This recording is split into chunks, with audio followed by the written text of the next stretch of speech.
Okay, today we have a match between bottom left, red Emeric, and top right, white Greenfinger. Okay, so first of all, it's white because I had a palette swap. So you could tell it's supposed to be orange actually. If you see, the UI is still orange, but what you see is actually white, because if you played red and orange at the same time, orange blends in and then you get confused as to which unit belongs to which side. Okay, so on to the match. So red decides to go along the sides while Greenfinger, the white, decides to go for the center. Okay, heals up this turn. And I'm assuming Greenfinger. Okay, Greenfinger did not heal this turn. Instead, groups up since Emeric is near there. Okay, mage, knight. We also see a mage from red side. That village gets flipped. This hideout's not captured, while white has captured the hideout. The hideout is hard to use on this map since it is pretty far away from the villages that you could steal from. Okay, this turn you see Greenfinger heal in the center, controlling this area and threatening this village right here. But now there's a knight and a mage on this side along with Emeric. That village in the corner goes down. Shield comes out. The crystal provides 3 defense to all the tiles for Emeric. Doesn't affect the opponent, obviously. Now this is interesting. 2 knights come out from the white side, and the mage sword goes in, finishes off sword, and captures that village. So before, Greenfinger controlled the center. Now with that shield, that crystal, and some beefy units here, this area is basically Emeric's. And then now these 2 knights are kind of stuck here, away from the commander, but the commander comes downwards. So solidifying this area, and at the same time having a good presence up top. Okay, again that village is just being flipped over and over again.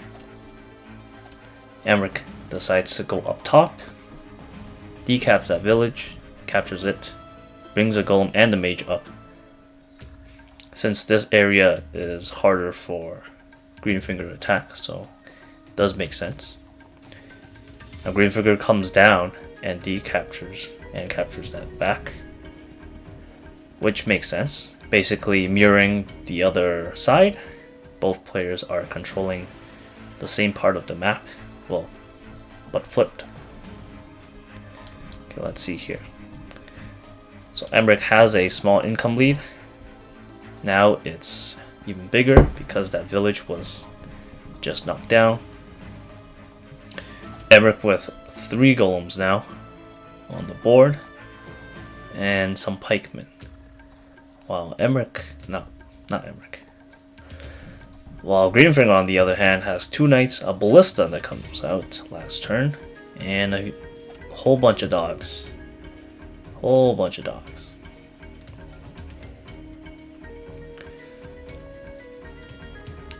Okay, more pikemen.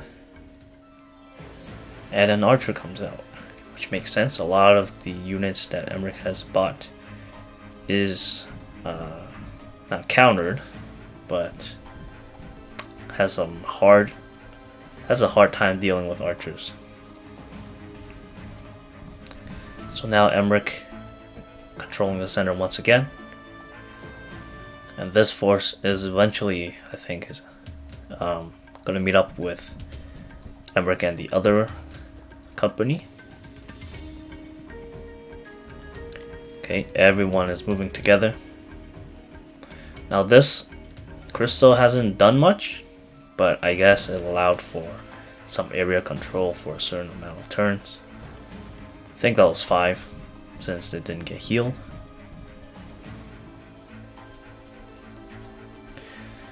Okay, Emeric deciding to move downwards. Another thing to note is that Greenfinger has Groove now. Also, Emeric does not have second crystal yet. Okay, Greenfinger decides to Groove on this turn. Maybe feeling that the threat of the golems is a little too much. And then now Harpy started to come out. And I don't know if this was in response, but a Ballista is slowly moving forward. Same with Greenfinger's Ballista. Both players deciding to play a slower game with these Ballistas moving basically an inch every turn.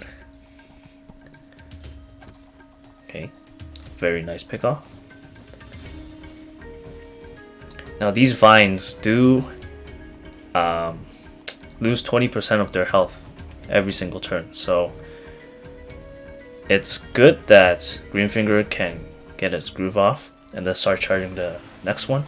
But the bad thing is, if you use it too early while not doing anything, the vines are just gonna slowly disappear. Okay, now Emeric, very threatening force here. Got 3 golems, a dragon, ballista, knight, and the mages at the back to cover. Now a witch comes out, so it could, I guess, weaken the forces even more with hex. Now in order to do that, Emeric basically gave up the left side. Now Greenfinger can easily take these villages and get the income from there. Okay, repositioning, basically bracing the attack. Okay, let's see if I could get the income. Income's still relatively okay. So units start to go in, picks off a lot of the vines. A pike died there. Okay, bunch of unit goes down. Ballista hit, golem hit, knight crit. Oh, and that finishes off Greenfinger. Alright, this was a pretty quick game. The grooves didn't do much, but